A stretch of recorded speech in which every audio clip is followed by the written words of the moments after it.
राज्याचे आरोग्यमंत्री तानाजी सावंत हे आज कोल्हापूर दौऱ्यावर आले होते। दुपारी त्यांनी करवीर निवासिनी श्री अंबाबाई देवीचं दर्शन घेतलं। यावेळी माध्यमांशी संवाद साधताना त्यांनी कोरोनाच्या नव्या व्हेरिएंटच्या पार्श्वभूमीवर राज्यातील सर्व शासकीय रुग्णालयांचं मॉकटेल पूर्ण झाल्याचं सांगितलं। नवा व्हेरिएंट सौम्य असल्यामुळे नागरिकांनी घाबरून न जाता योग्य ती दक्षता घ्यावी, गर्दीच्या ठिकाणी जाताना मास्कचा वापर करावा, असं आवाहन आरोग्यमंत्री डॉक्टर सावंत यांनी केलं। आढावा घेतलेला आहे, त्याची स्थिती माहिती घेतलेली आहे। मॉक ड्रिल झालेला आहे महाराष्ट्राच्या सगळ्या हॉस्पिटलांचं।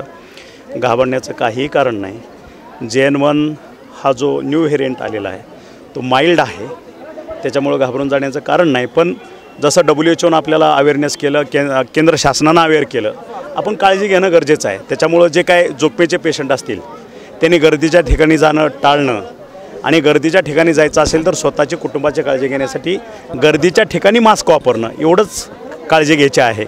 JN1 तसा सिरियस व्हेरिएंट नाही आहे आणि महाराष्ट्रातली तमाम जनतेला आपल्या माध्यमातून सांगू इच्छितो, त्यांनी घाबरून जाण्याचं अजिबात कारण नाही। यावेळी त्यांनी महात्मा फुले जन आरोग्य योजनेची 1.5 लाखाची मर्यादा 5 लाखांची करण्यात आल्याचं सांगितलं। राज्यातील पांढरे आणि केशरी अशा सर्वच रेशन कार्ड धारकांना हा लाभ होणार असून त्याची अंमलबजावणी येत्या 15 ते 20 दिवसात होईल, अशी ग्वाही दिली।